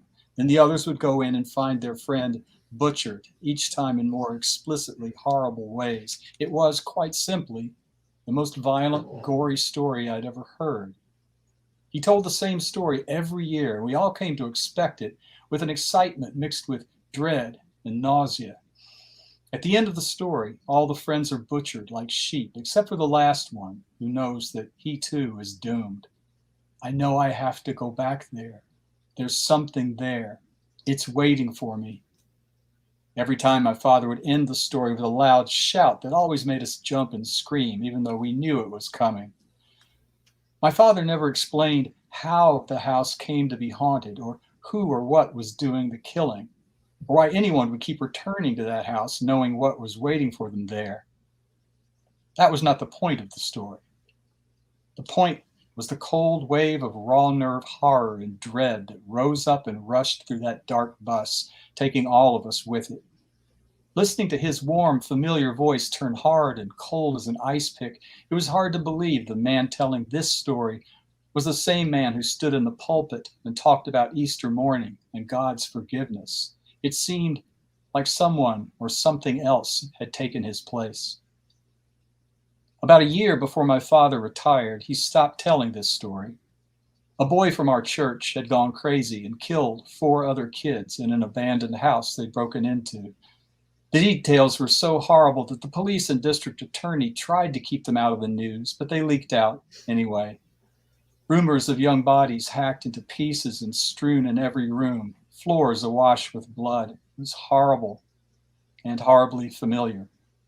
The boy who'd done all that killing had been on those church trips with us, had heard my father tell his story many times, enough to memorize it, just as I had. It was around this time when I started to notice all the mystery leaving the world. Old abandoned houses were no longer ghostly habitations. They were rusty nails and rotten lumber, empty shells where terrible human mistakes were made. So it was no longer the unseen presence they once evoked that terrified me.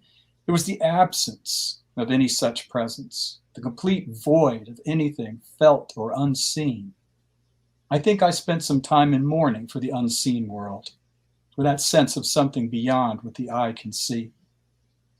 And by the time I entered college, I decided that if there was any real mystery left in the world, it was inside the human mind, not in sacred caves or woodland grottos, not in churches, certainly not in haunted houses. Oh, thank you for that reading. We got everyone clapping.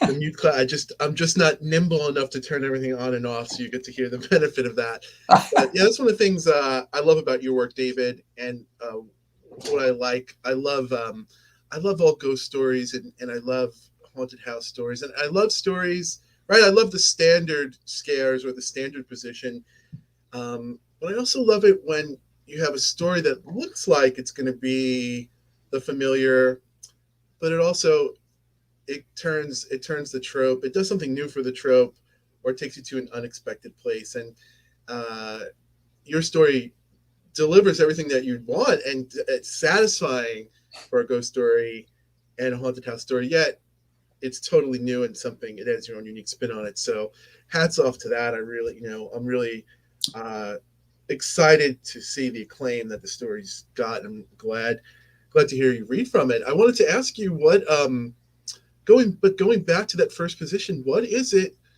about the haunted house that just, why do we love haunted house stories, be them the expected or the unexpected? I don't know. I think there's something about the space. I mean, everyone here has sort of spoken to it, that it's like a big stage. It's like looking at a set. There's a library in New York City. It's the Lincoln Center Performing Arts Center over there by Lincoln Center. It's part of the New York Public Library. And every once in a while, they put these little models of sets from Broadway shows. And of course, there's no actors in them because they'd have to be really tiny actors, but they're under glass. And you can walk by and look at these things. And when you look at them, your mind just, even if you don't know the play, your mind just goes into it. And I think, haunted houses are sort of that way, or houses that we think are haunted, because we just, I don't know, we I don't know if it's proper to use this word or not, but we project so much into them. Even if we're not thinking haunted. Yeah. You said it's like a stage. It's just a place for the reader's imagination to play out and project whatever it is that we want from the stories on there. There's something familiar, and there's something about it. I can't put my finger on it, but there's just something about the haunted house that and it's not old yet. Maybe there'll come a day where the trope is when, please, not another haunted house story, but I am most certainly not there yet.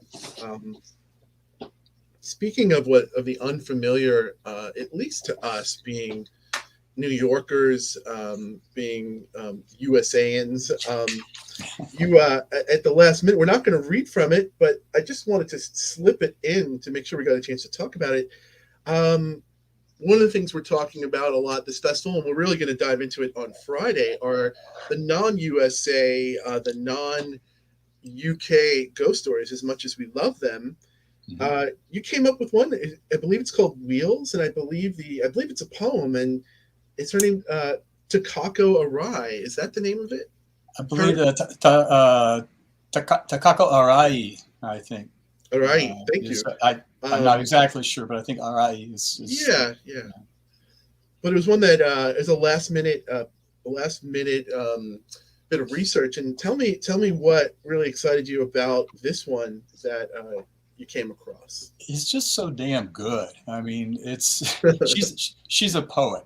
She's a poet. She still walks among us. She's still working. Takako Arai, and she's known. Not particularly known as a genre writer, but she likes ghosts, and she weaves them in a lot. She was raised, I think her parents, she was in a rural area of Japan. Her parents were silk merchants, or they had a factory where they produced fabric and materials. And her poems are stories. I mean, basically, they're narrative poetry. They're like, if you took the line breaks out, you'd feel like you were just reading a short story, very poetic. Short story with very poetic sensibility. But this one is about, without giving too much away, it's this childhood memory of a woman who was killed in a fire in this factory. And the poet and her sister, as children, would cower in their bedroom, where they believed that the spirit of this woman, the ghost of this woman, would manifest as a snake, as a large snake, and would enter their bedroom at night. And of course, they're sleeping on the floor since it's traditional Japan, so you really don't want that to happen. And so in this poem, they're talking about the snake. The snake is like warning them that something is coming. There's a fire is coming. It's coming. And the older sister teases the girl about it. The poet then goes into the history of the woman who died, and their identities become sort of blurred. And it's just very strong stuff. It's very strong stuff, and it's called Wheels. I'm definitely going to read. I'm going to find one of her books to read more of her work, but it's really powerful. I love that you mentioned that she's not known as a genre writer, because it just hits on one of the interesting things about ghost stories. I mean, nowadays, there does seem to be such a divide between literary and genre sometimes. Ghost stories started off as being mainstream, right? I mean, way back when there was a tradition of telling ghost stories and telling them in the dark time of the year, the winter, and that's part of what we wanted to do with this festival. And also, I love. Look, as writers, we love to talk about genre, and we can talk about it till the cows come home. What is it? What are the lines? What are the different flavors? And there's nothing wrong with that. On the flip side of it, I love it that ghost stories seem to be one of the things. I know Brenda mentioned Cormac McCarthy. Cormac McCarthy is a literary guy whose stuff seems to go back and forth between accepted and read by genre or not, or a genre guy who's accepted by literary or vice versa. And the ghost story is one of those things that seems to be, maybe the literary people are more fun. Like, I guess us genre people were like, welcome, bring it all in. Maybe at least horror. Horror is like horror in space, on the ground, in the woods, in the sea, in the Arctic. Bring the horror, right? At least that was my that's my feeling about horror. But the ghost story is one that the fussy, potentially fussy world of the literary bring the ghost. Just in the October, we're going to be talking about this story. Night 5, Karen Russell is not going to be with us this year, but we're going to be talking about her story, The Ghost Birds, which was in the New Yorker. The New Ghost, quite a hell of a ghost story that was in the New Yorker. So Great. I love that there's hope for the literary world, that they still they're not so far gone that they can still love the ghost story and still celebrate it. So Absolutely. hats off to the New Yorker. But going back to genre, you've been published. There's great work that's being done by the genre and the small publishers. You mentioned one of them, and I'll hold up your book here, Terrible Things. A lot of those stories and publications have found their way into your book. But yeah, genre is not shy about contemporary ghost stories and tales of the supernatural. And let's talk about one, somebody who perhaps is both a classic literary guy and a genre guy, Algernon Blackwood. And one of the stories that you singled out, no surprise for the zeitgeist of tonight, is called The Empty House. So tell me a little bit about why that one's a standout for you before you read it. From it. It's just a great haunted house story. I mean, I'm sure all you guys know, and all you guys out there listening probably know too. Blackwood is known mostly not really for his haunted house stories. There's a lot more of them than you'd think, but there's a lot more of them than you think. Hey, Leo, but mostly it's out. He's sort of the horror poet of the great outdoors. The Wendigo, the Willows, the Wendigo and the Willows, and the Man Who Loved Trees. Just all this. He knows how to do that. He knows how to do it. You're talking about, do I want to hear this story out around a campfire? And if it's Blackwood, it's like, no, you do not, or maybe you do. But I think that's the unofficial title of tonight's episode, from all the great stories you four have brought to us. It's like night 3 of the New York Ghost Story Festival. Stories you do not want to hear in front of your thing. Exactly. I'd love to have that quote on a book cover right there. Yeah, you do not. Well, here's the thing about, just to try to answer your question more straightly, the thing I love about Blackwood more than anything, is that he famously said, I'm not really as interested in ghosts as I am in the people who see them. And I thought that was terrific. That's a fantastic quote.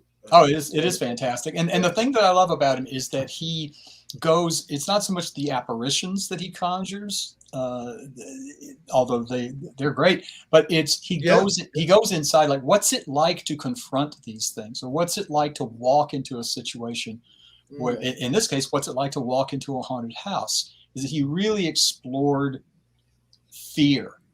And like, it's the Baskin Robbins of fear, all 38 flavors. It's like, as you get deeper and deeper into it, he just really paid attention to, if a writer is someone who pays attention to what's going on out here and what's going on in here, he really went deep into how things fit. There's a paragraph in a story, I think I talked about this last year, so it's feeling like I'm repeating myself. He wrote a story called The Doll, which in many levels, it's your classic living doll horror story. Somebody shows up at the house and gifts this guy a doll, and you know what happens. But there's a paragraph where the main character looks up and here comes the doll. And the paragraph is all about what he does inside his mind to try to deal with what he's seeing. And it's just one of the best paragraphs I've ever read. And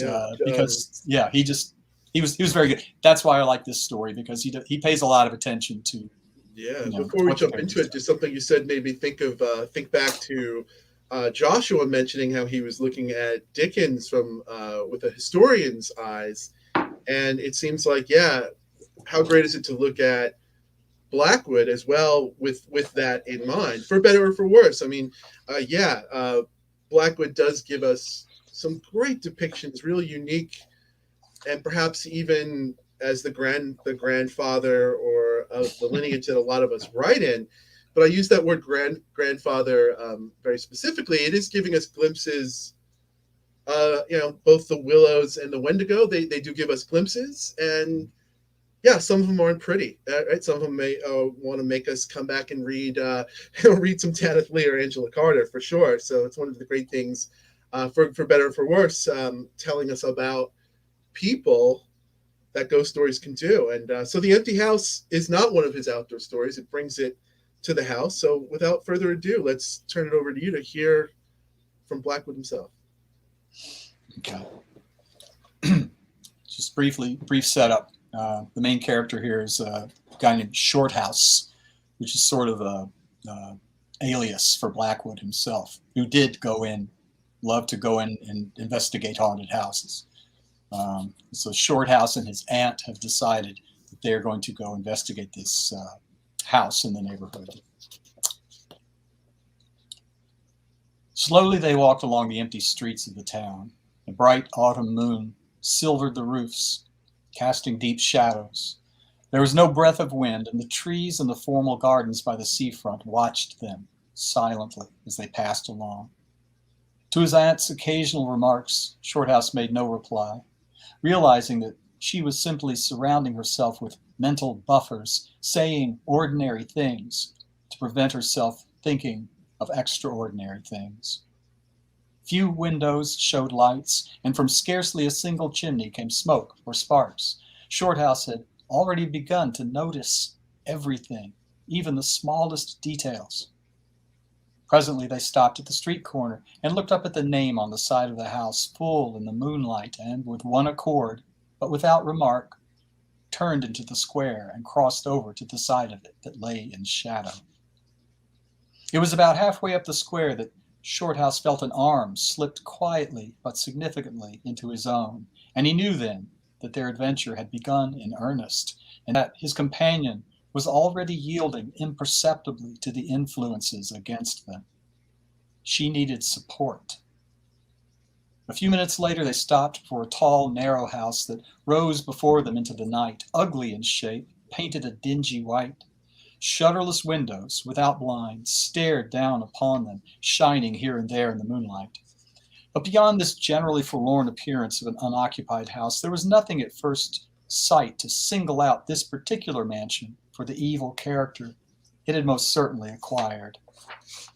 Taking a look over their shoulders to make sure they had not been followed, they went boldly up the steps and stood against the huge black door that fronted them forbiddingly.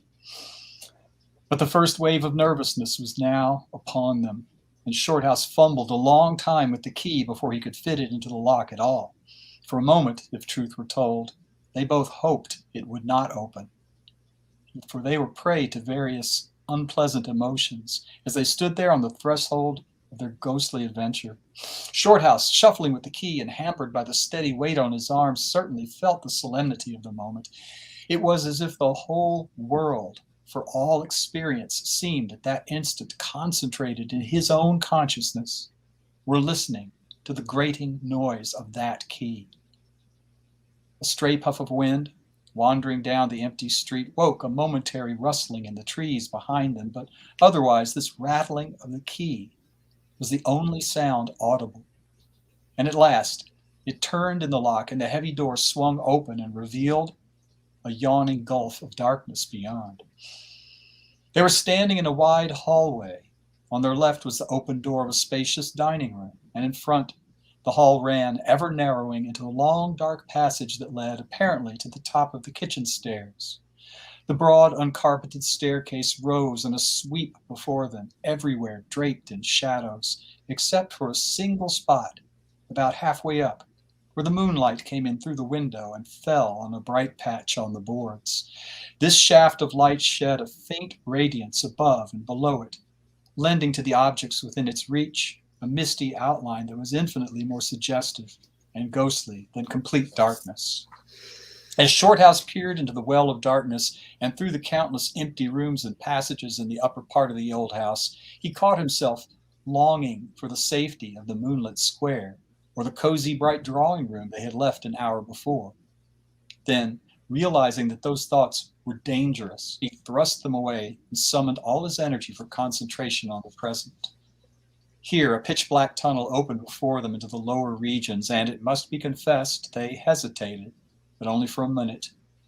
With the worst of the night still to come, it was essential to turn from nothing. Aunt Julia stumbled at the top of the dark descent, ill-lit by the flickering candle, and even Shorthouse felt at least half the decision go out of his legs. They went a little unsteadily down the stone steps, a cold, damp air meeting them in the face. Several doors opened out, some into cupboards with empty jars still standing on the shelves, others into little horrible ghostly back offices, each colder and less inviting than the last.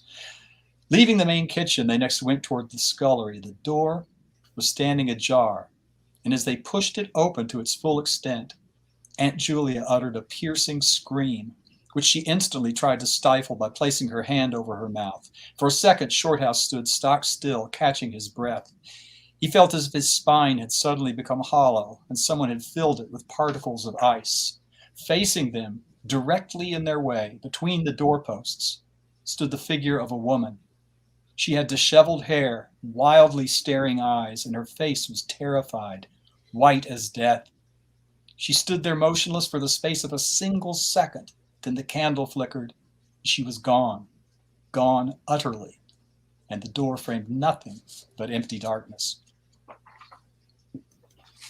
Okay, thank you for that. I'm unmuting everyone's mics here for our final question. That was David Surface reading from Algernon Blackwood's The Empty House, completing or not completing the haunted house theme that unintentionally popped up. We're almost out of time, but so I'll remind everyone our next show is this Friday night on the 17th with Joe Kaplan, Eric Unard, and Kevin Lucia. We hope we can see you on the 17th. Before we go tonight, I'll start off by talking to David, but I unmuted everyone's mics here. Just a free-for-all question about our favorite ghost stories on film. One that David brought up is called The Uninvited. That was from 1944. We both haven't read the book, but we thought it was notable. I'm always on the look for a good book or one that a movie is based on. It was based on the novel David pointed out, Uneasy Freehold by Dorothy McCardle. So I guess we'll start with David. What about The Uninvited? It makes it a great ghost story on film. And then I do encourage the rest of the panel to jump in before we go with some of their favorite ghost stories on film. What makes it? It's just terrific, terrifically atmospheric. It gets credited with being the first movie that takes the haunted house thing seriously. Like apparently there were other movies that had haunted houses, but it was always like, I don't know, Bob Hope running around going ah, or somebody like that. Abbott and Costello running around or something. Nothing wrong with that, nothing wrong with that. Sure, that's fine. sure. But and this one sneaks up on you because it's kind of like, there's this happy-go-lucky couple from London. It's Ray Milland, and forgive me, I can't remember the actress's name, but it's kind of jokey and it's not slapstick, but it's kind of lighthearted. And they find this house, and then it just gets darker and darker and darker, and it sneaks up on you, and it has some of the most frightening moments. There's a moment, I don't know if this is a spoiler or not. It involves an Irish maid on the staircase and a flashlight. That's all I'm going to say. And it's just like every time I see I haven't seen it, but I'm sold. Hey, like an old movie that starts out one way and just goes dark. I'm like, it's already on my list though. So yeah. jump on it. Anyone else have a favorite movie, old or new, that you could say is a ghost story, spot on, or Borderlands I'm going to throw out to the panel? I watched it's called Ghost Stories. It's on Netflix. It's a Hindi, so it came out in 2020, and it's from India. It is in Hindi, but subtitled nicely. But the first story is just, well, it's really intense, and it's about it's an elderly woman who's forgotten. She's already dead, and so she's trying to get her son or caretaker, somebody, to come find her because nobody's checked on her in days, and it just hits you so hard. And the rest, there's there's like 4 stories. They're all really, really good, but that first one just kind of punches you in the gut. So that's called Ghost Stories. It's from 2020. Is it streaming? Is it on any of the platforms that we know of? Yeah, where'd you find it? It's a Netflix. I mean, it's out of India, but it's a Netflix film. Yeah, Netflix is doing great in bringing a lot of foreign genre stuff. I feel like they've been doing a real great job in making that accessible to us. So hats off to them for that. Mm-hmm. Thank you for that recommendation. Anyone else got a favorite ghost story on film they want to call out or recommend? I think one of my favorites is Ju-on, the Grudge, Japanese ghost. That I think Japanese really have a way of doing ghost stories that are very chilling. And another one, a recent one that I think David turned me on to was the recent adaptation of M.R. James's Whistle and I'll Come to You with John Hurt, which I think, David, I don't remember if we discussed this, but I really felt like that movie had a very Japanese influence. Yes. Yeah, the end. Yeah. No spoilers, but yes. I'm really curious to see how they adapted that. Yeah. Yeah. I haven't seen it yet, but yeah, definitely check that out. I'm really excited to see how they handle the depiction of the ghost, and the fact that you're equating it with like a Japanese approach. It's really piqued my interest on that one. So. Yeah, definitely. Any ghost stories on film that's on your radar, Joshua? Yeah, I really love I think it was 2002, that movie, The Others, Nicole Kidman was in. There's a wonderful mood about that movie. I think the director's Alejandro Amenabar, I think his name is, and he wrote some of the music for it. And it's sort of an inverted ghost story, if you will. And I love the notion that these people are just going to sort of live in this house and still have their tea, even though it tastes stale, and just sort of remain. And like I said, it sort of flips it all around and just makes you look at it from that aspect. And because I think so many of us, we go about and we're spooked out by ghost stories and ghosts and all that, but to really sit and think about what that might be is pretty horrifying and pretty terrifying to deeply consider. If there is some remaining thing after death, and you happen to be stuck in some room, what is that reality going to be? And so I think it kind of puts a light on that, which is nice. And the other one, going off what Pat's saying, I agree with what Pat's talking about, where the Japanese have a lot of power in their ghost stories, and just the general Pan-Asian ghost story area, I guess, has a lot of power. One in particular I think of is Shudder, the Thai version of Shudder. I haven't seen the American one, but the Thai version is one of the most terrifying things I've ever seen. I think the central ghost, the vengeful ghost in that, and how that all gets turned, it's almost got a fairy tale quality that's contemporary, that is really, really chilling. I don't know if anybody's seen that out there. It's kind of hard to find. I think it's expensive now, but I had the DVD and I got rid of it. Bring it our way at some terrifying one. I really recommend it. Well, thank you so much to the panel for these great ghost stories on film recommendations, and also for an absolutely great night of discussion, a great night of hearing you read from classic ghost stories and read from your own work. Thank you so much for being here, you four. Thank you to our friends and to our colleagues out there in the comments who tuned in. We're going to run the closing video. If the panelists can stick around just for a minute after we stop the broadcast, we will say thank you so much for joining us for night 3. We'll see some of you on Friday, and please stay safe and stay